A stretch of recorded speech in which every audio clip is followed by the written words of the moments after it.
So I see it all the time. Questions about how to light a coal forge. I see it on the Facebook groups and the forums all the time.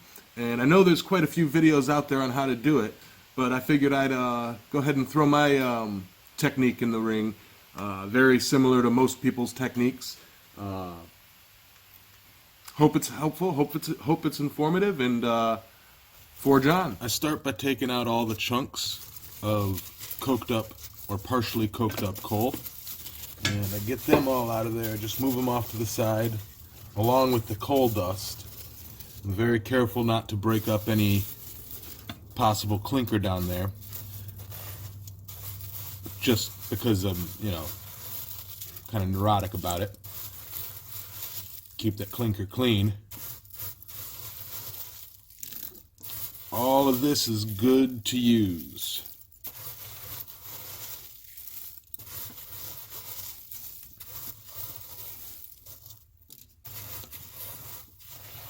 Sweep that away. All that coal dust can be used. It cokes up nicely. Little pieces like this. Some people say that they're alright. That's clinker. Here's where I get a little bit more careful and a little bit less lenient of what I keep, is when I get closer to the bottom. Not finding a lot of clinkers in here. I did a really good job of cleaning it out last time and didn't really burn for very long the last time I was in here. So I'm not seeing any clinkers to worry about. You can tell if it's a clinker. It feels kind of stiff. That's not clinker, that's just coked up. And then I'll take and kind of shake it down into my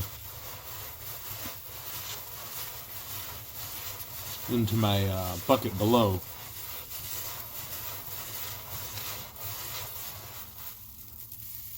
Get the dust, all the ash down there.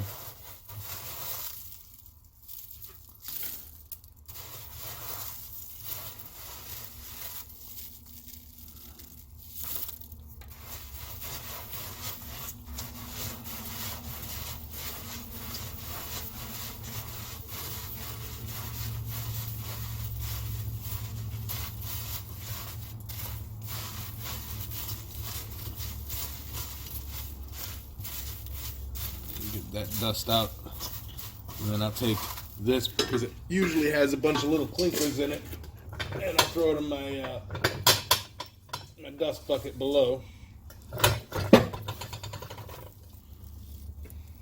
Yeah, most of that's still really good.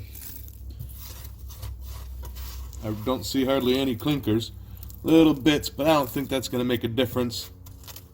Not really. And I'll take cardboard pieces, bundle them up into little balls, and fill the fire pot a bit.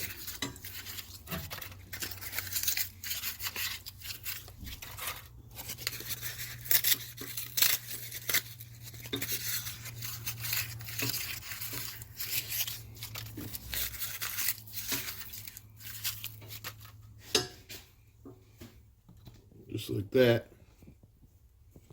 Move the camera back here.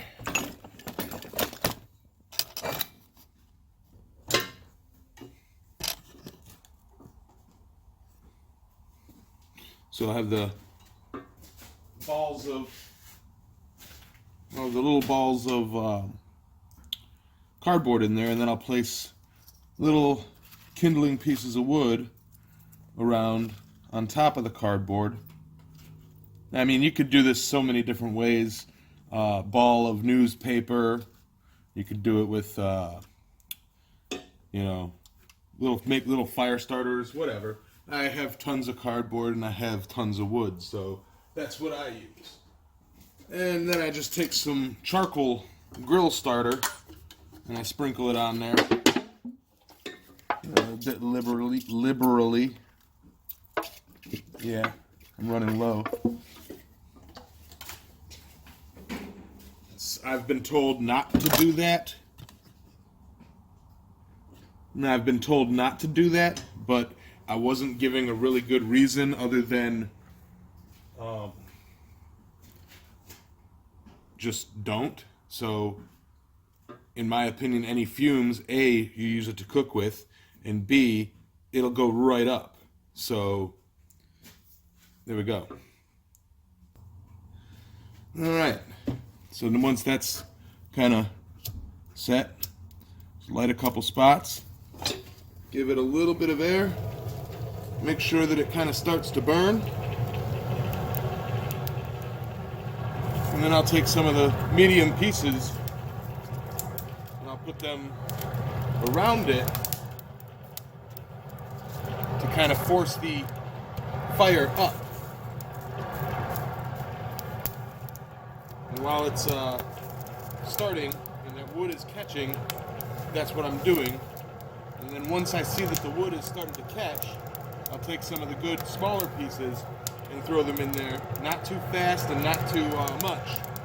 Let those catch while there's still plenty of air. And I keep any of the fire that's running off to the side, I cover that with smaller bits.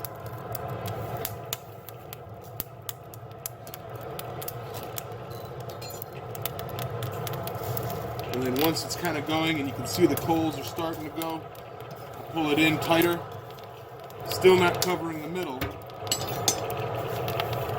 and start putting more medium to small pieces on.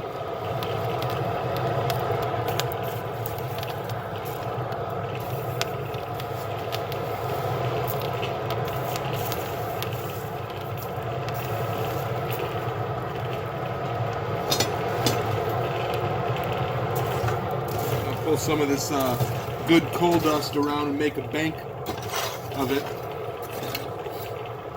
If you don't have a lot of coal dust, it's not needed. I just happen to have it, so I use it. Make sure you keep a chimney in there.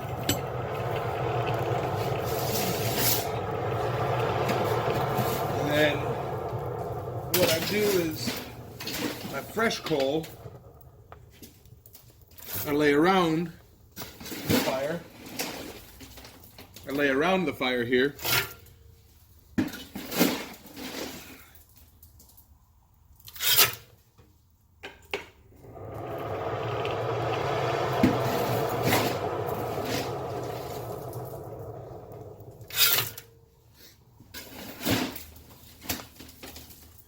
And I do it pretty much based what I'm going to be doing for the day. If I'm just doing a small project, I don't put too much. But if I'm going to be forging all day, I go ahead and fill it up. And as that coke is lighting and burning, you pull the fresh coal, the green coal, right up to it.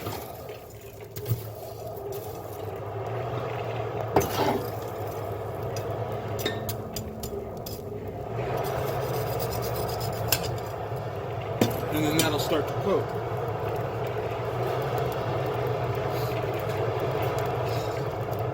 Now occasionally you'll see me squirt water around on the green coal.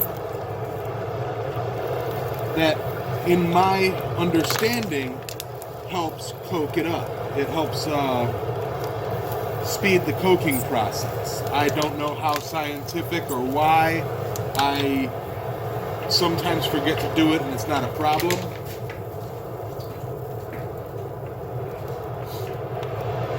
But I do it every now and then and it doesn't hurt it. And if you notice that you need a bit more coke in the middle while the green coal is still coking up, I have plenty of it around that I can feed the fire that way.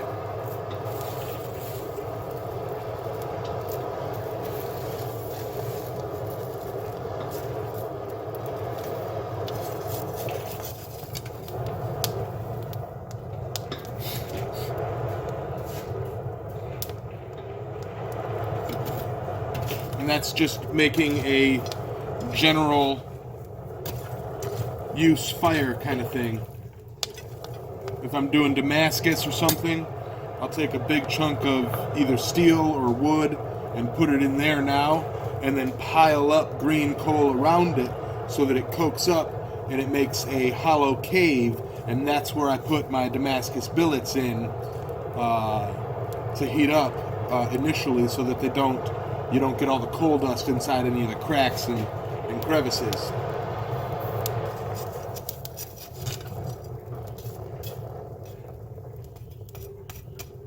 And you can notice that it's starting to get hard around the edges. That's that green coal starting to coke up. And you just want to keep light air, keep some heat on it, and there you go.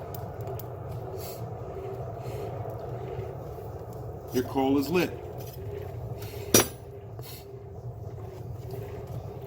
And that is what, maybe 3 or 4 minutes, and you're ready to go. You got your coal lit, and that's bituminous coal.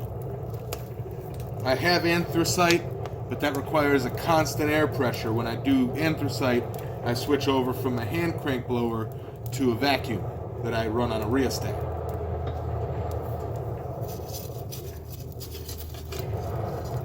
Or a motor control, whatever you want to call it.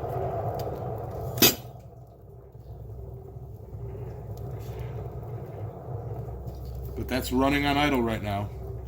Just low speed, low air. Crank it up and really get some heat, but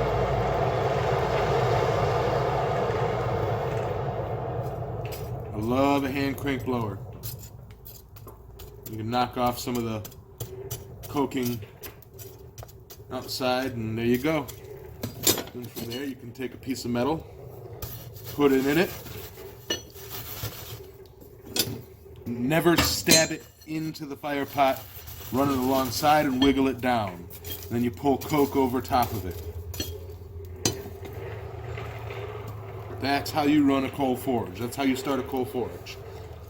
All right.